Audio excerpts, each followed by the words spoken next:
description is totally wrong, and is also not understandable why it's Portuguese or Spanish. Portuguese colonies, or whatever it was Macau at that time, and Goa. And Spanish colonies were the Philippines. And there's a very great area between Macau and Goa, for example, Indonesia, not to forget, Indochina, Sri Lanka, east coast of India, and on all these places the Dutch had their offices and settlements, but they are not mentioned in this catalogue.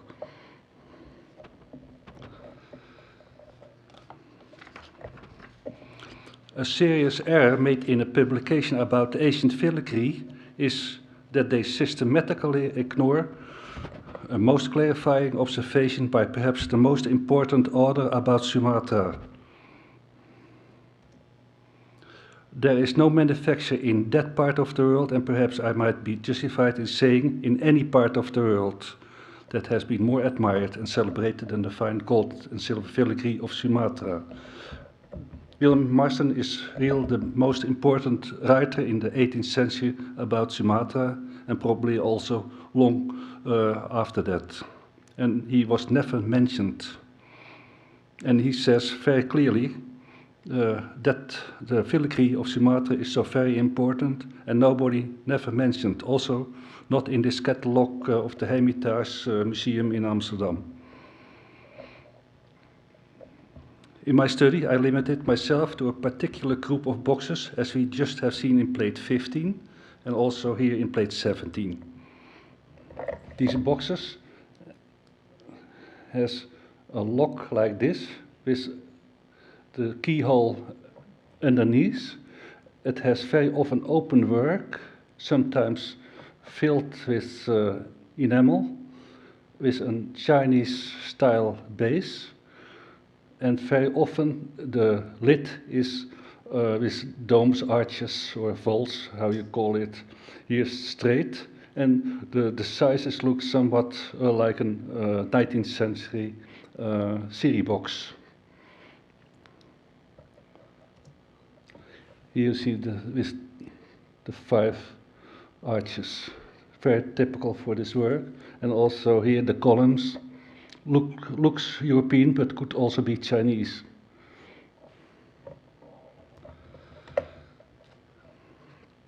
When I was young, such boxes were common in the Netherlands, and at the time were described as Eastern.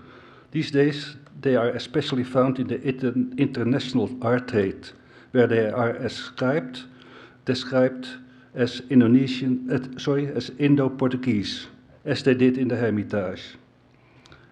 But what are we to think of this? Filigree boxes and caskets are mentioned quite frequently in old 18th century estates in the Netherlands and Jakarta. In the Batavian estates of Jakarta, they are described as Westkustwerk, meaning products of West Sumatra, fully according with the description by Marsden. These caskets sometimes also have tea caskets inside, and these canisters are always hallmarked Reinier Brandt, an 18th century Amsterdam silversmith. The VOC also presented filigree caskets to Southeast Asian rulers around 1700. All of this suffices to seriously consider the idea of a Dutch or Indonesian origin of these objects. It is also clear from the archives that Dutch filigree was brought to Indonesia. And there was also filigree of German manufacture, like this one. I skipped. This a similar casket with the caddices for tea by Reinier Brandt. And this casket is one gold one in Vienna, and described as Indo-Portuguese. This came from an auction. It went for a huge price and was described as Indo-Portuguese.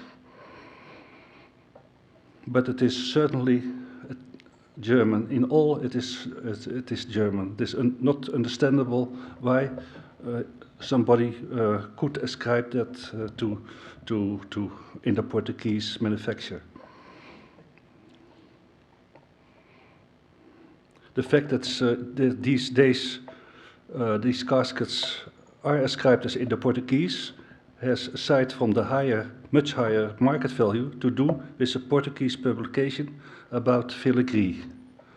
And that was the most important piece in this publication, was this box, this casket, indeed made in Goa, and indeed made around 1600, but as you can see, quite different in everything, quite European, and I think it was made in Goa by a European. Anyway, this was the reason to say that all the filigree caskets are Indo-Portuguese. Another type of casket with 3 folds indeed is Indo-Portuguese, this one. And you can see the differences. The filigree is quite different here, like trees, coconut trees, and the way the small threads are placed is also quite different from the others with 5 folds. And here you can see the differences more precisely. Here the lock is like they have in Southern European and the Middle East, and here the lock is more Chinese. Here are balls. So there are some similarities, but there are more differences.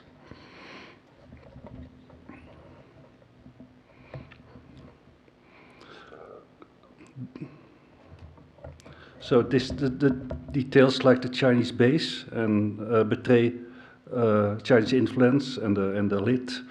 And this reason, I think, to attribute these caskets to Malay and Chinese silversmiths in Padang and Kota Kadang in West Sumatra. Quite according the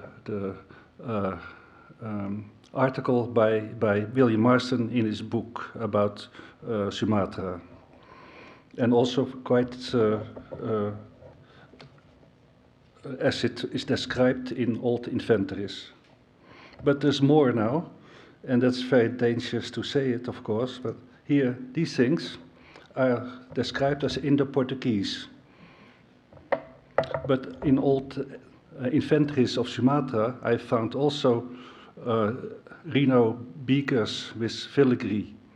And this filigree is about the same as in the caskets. And the Rhino itself, the material, is from Rhino from Sumatra or Java, not from India, or not from elsewhere, not from Africa. And the carving, they call it Chinese, but I cannot see what is Chinese in this carving. So I have feel that these things with filigree are also made in Sumatra.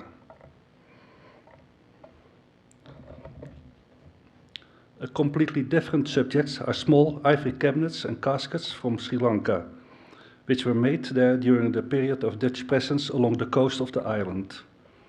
Even during the previous period of Portuguese rule, ivory boxes and fans were sent as presents from the King of Kotte, near Colombo, to the Portuguese Queen Catharina von Habsburg. This queen was a sign of the most important royal house of Europe, the Habsburgs, which ruled large parts of Europe. For political reasons, the King of Kotte, Mouvaneka Bau, desired the aid of Portugal in 1543 and sent, among other things, this fan and this casket. These things were completely unknown in Europe and highly valued, and were kept in the Kunstkammers in Portugal and in Vienna. Archival research in the past 20 years has brought this history to light. But when we ask where this casket and that fan were made and by who, the answer is we don't know. Ananda Coomaraswamy, who is still the most important author on Sri Lankan art, wrote already in 1907 that he could not imagine that the casket could have been made in Sri Lanka by a Sri Lankan ivory craftsman. He assumed at the time that the casket could have been made in Goa. We have to admit that close examination of the casket and the van brings to light a world of difference between them. This casket is plump, and this is very elegant, with azure carving, so different from this casket. He also pointed out another important fact, namely that there are two mainstreams of art in Sri Lanka, a Buddhist Sinhalese one and a Hindu Tamil one. The former, Sinhalese tradition, is characterized by shallow, open work carving, while the Hindu tradition is in the style of South India, like the carving on this casket. In the 16th century, the Karavas were a poor fisherman's caste that lived along the southwest coast of Sri Lanka, from Negombo to Gal district in the south. They were early immigrants from Tamil Nadu, who during the Portuguese period had converted en masse to Christianity and had been given Portuguese names at their baptism. In other words, most inhabitants of Sri Lanka, and also in Holland and Indonesia and here, with Portuguese names, often do not have Portuguese ancestry. They think all they do, but that's not so sure, but rather are descendants of the first converts. Quite often, these descendants are descendants of the Dutch, because the so-called Dutch burghers intermarried with this group. The Karava caste was a mixed group of people who spoke Tamil, Sinhalese or Portuguese and adhered to Christianity, Buddhism or Hinduism. Thanks to their good relations with the Portuguese, they increasingly, from the early 16th century, began to work on land for the Portuguese, building their houses and making their furniture. As a result, their material welfare greatly improved, and they changed from being a completely unimportant part of the caste system to being the next to most important caste in the 19th century. My theory is that the 16th century caskets were given to the Hamburgers, were made by ivory carvers and furniture makers from this caste, and that they were probably made in Gal district, which had been for centuries a known center of ivory carvers.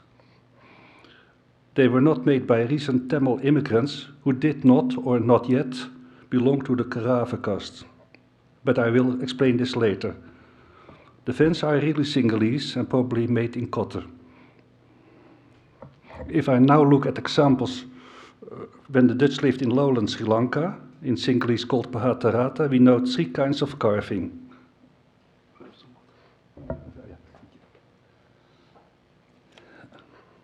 Here you see first on the left group 1, very shallowly, very elegant and very thin threads and very small flowers, sometimes with a small parrot between.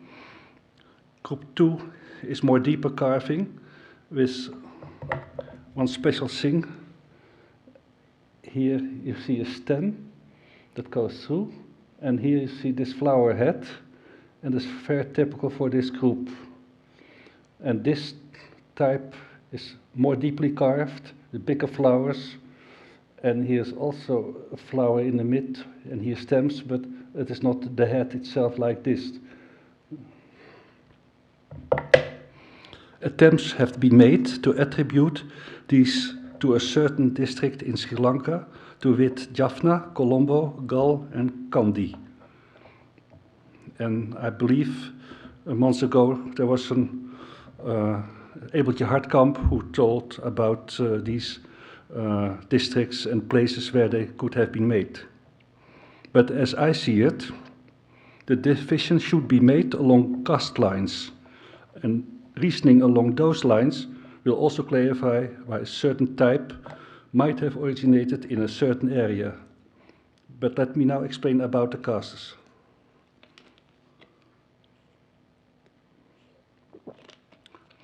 Francois Valentijn is a Dutchman who was long resident in Indonesia and who published a large 5-volume work about Asia in 1725.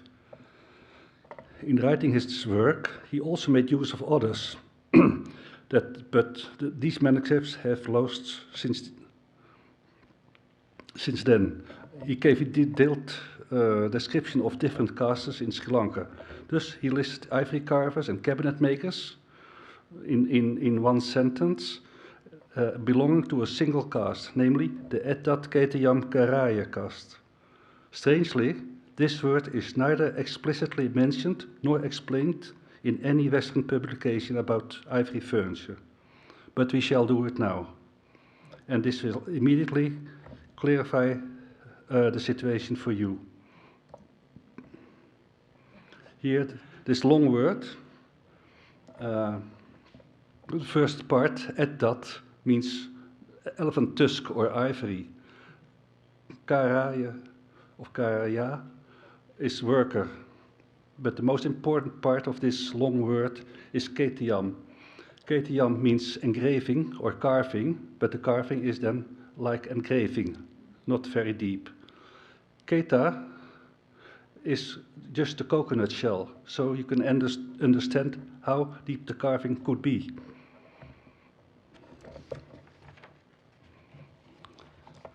Realizing this, we immediately see the light. The word Ketiyam, coconut, or Keta, coconut, indicates that concerns shallow carving on ivory, but also on wood. And the aforementioned Kumaraswamy, who is my primary source, wrote as